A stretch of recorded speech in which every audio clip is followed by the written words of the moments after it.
So let's kick off with a dear friend of SACC-USA and our 19 chambers.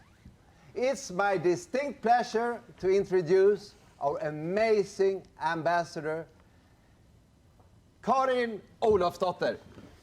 Hello, gentlemen. Welcome, welcome. Thank Please you. have a seat. Thank you. Please have a seat. Thanks a lot. Ambassador, thank you so much for being on the Executive Forum again. Well, You've been thanks a million. I'm so happy to be here. Of course, I miss all the physical people that we have here all the time when we have had these forums. We have panels, we have podcasts, we have lots of things going on. We drink coffee together. We usually have a big party and so on. This year we don't. So, but I'm so grateful that you have arranged this. I think this is fabulous. Thank you. Yeah, I mean, this is a little different times, and it's hard in a way because we are doing all of this with a pandemic as a backdrop. But we're trying so hard to move forward as well, and we're kind of thrown between those two perspectives. And of course, we care a lot of the tragedies that we've seen in families' lives. But still, we got to move forward, and that's why we're doing this. We talk about opportunities and how businesses can meet. But briefly, the embassy operation and doing the diplomacy during a pandemic. Diplomacy is all about meeting people. Yes. That's what we do. That's how you learn about a country, how you create contacts that are good for business life or for our politicians or whatever it is. So of course it has been very, very different. But the most important thing is that all of us do everything we can to save lives.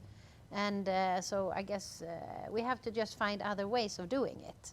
So I think it's extremely important for those of you who are looking on today that, you know, we are here, keep your networks, call your friends, call your contacts and so on. So we still, even though we try to do everything we can, try to advance issues that are close to our heart. So the embassy is open.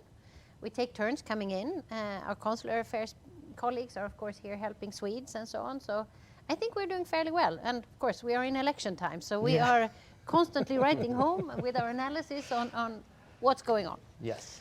So let's talk about how we move forward. And sometimes when we're in times of crisis, it's also an opportunity afterwards because we usually have change in the pipeline. Yes. And during crisis, we need to rethink a lot of things. And that's sort of the theme for this panel. It's trade, innovation, sustainability, green energy, and so forth. And I know you promote Team Sweden a lot and to support these efforts. Yeah. Can you talk a little bit about how Team Sweden is operating? Yeah, you know, Sweden is a great country, of course, but we're not the biggest country.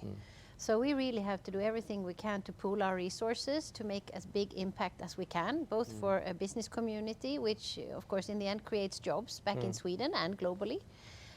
We have very many actors here. We have the chambers, we have Business Sweden who helps companies operate on the US market and globally. We have the embassy, we have all our fantastic honorary consuls around the country and your representation around the country. And if we pool our resources, we actually cover this country very well.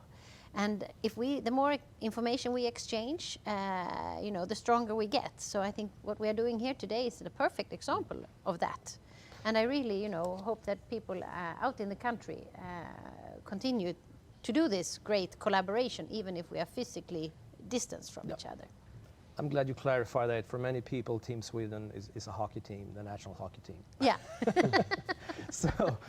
But Team Sweden also had a nice survey out to figure out, you know, how our Swedish business is doing. So what were the main takeaways? Well, no surprise. A lot of companies have faced hard times during the coronavirus. And of course, it came as a shock, I think, to all of us like this. We changed our behavior in a week, basically. Yeah. So 85% of the companies have seen a real downturn and a downturn in their operations. And of course, especially the ones in hospitality industry and so on. Most hardly affected was in the survey automotive industry and the manufacturing sector. ICT and healthcare, of course, has been much less affected. So this was a good, how do you say, we saw what's going on in a very short time because we did this survey in June already. Yes, it was right. And I believe we are doing a follow-up now, which is very important, I think. But I think this will, as you said, it will of course, it's hurting a lot of people. A lot of people are losing jobs. That's terrible. But we also must look at what will this bring for how we operate in the future. With remote working, maybe that's a benefit to a lot of companies and people, and we can do things differently that we didn't think we could before. So I really hope in this tragedy we can find the silver linings that makes us even more productive, maybe. I truly believe it's going to be a trigger point for the way we live our lives in some respects, not all respects, of course.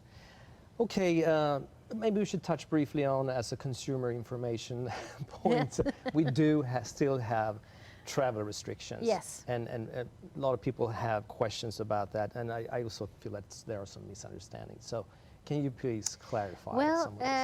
How it works is because of the pandemic, all countries are taking basically travel restrictions. So right now, from the United States, it's not possible to travel to Europe and not to Sweden. And if you don't have a special visa, or if you are a Swedish citizen. But otherwise, it's actually not possible, just as it's not possible for Europeans traveling on an ESTA to come to the United States. That's also not possible. So we just have to work with what we have and hope that we are all doing so well and helping each other that we can lift these travel bans. But that is a problem. I have the impression, and maybe it's incorrect, that these two travel restrictions are interlinked. Europe will lift the travel restriction if the US, or US will lift if the EU does. Are they interlinked, or are they independent the way you look at it? They are based on, of course, the spread of the virus. And you see that in Europe, some countries all of a sudden you can travel to from Sweden, all of a sudden you can't again, and so on. So it all depends on the spread of the virus. So across the continent or across the Atlantic, we also do that, of course. Look at the spread in Europe, and I'm sure American authorities are looking at Europe and thinking, right now it's going up. No, we can't move to lifting these, just as we are looking at the United States in Europe.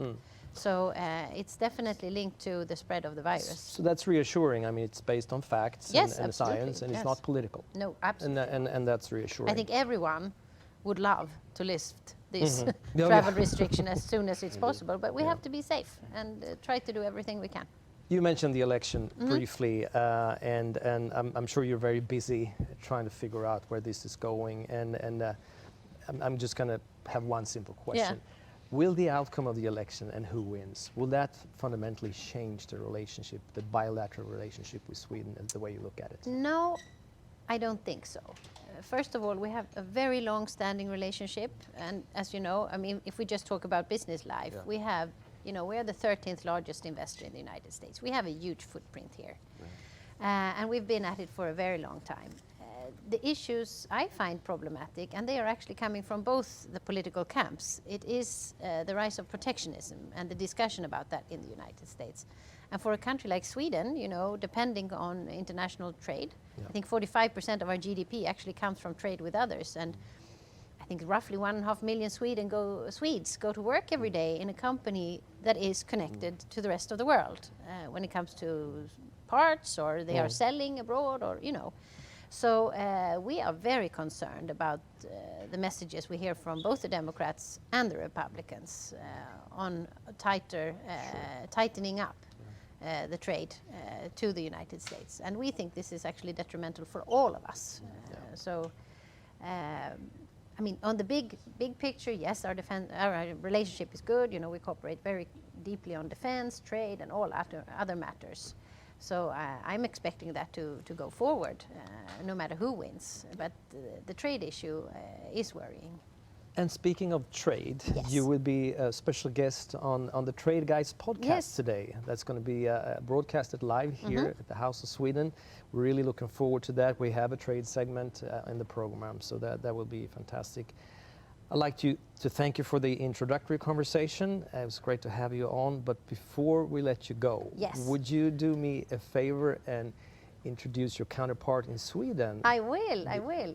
So it is my great honor to introduce to you the United States Ambassador to Sweden, the formidable Ken Howry. He's a great champion for innovation and trade and has done a lot to strengthen the relationship between Sweden and the United States.